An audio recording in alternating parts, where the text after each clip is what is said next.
ఇది పోరాటం. ప్రభువు కోసం నిలబడు. ఏది ఏమైనా సరే నిలబడు. ఓడిపోయినా నిలబడు. బైబిల్లో ఎంతమంది ఓడిపోలేదండి ప్రభు కోసం నిలబడి? చూపించాలా నేను బైబిల్లో?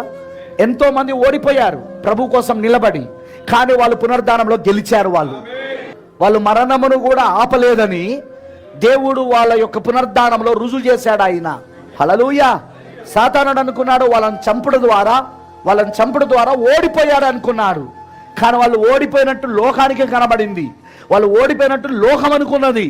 కానీ వాస్తవంగా అదిగో యేసుక్రీస్తు సిలువలో ఆయన తన రక్తమును చిందించి మరణించి పాతిపెట్టబడి తిరిగి 3వ రోజు పునరుద్ధానుడై లేస్తున్నప్పుడు, మరణమును సమాధిని పాతాళాన్ని గెలుస్తూ లేస్తున్నప్పుడు ఆయన ఒక్కడే కాదు, ఓడిపోయారని ఎవరి గురించి అయితే సాతానుడు చెప్పాడో, ఎవరి గురించి అయితే సాతాను సంబంధికులు ప్రచారం చేశారో వాళ్ళందరూ ఆయన లేపాడు. ఆయన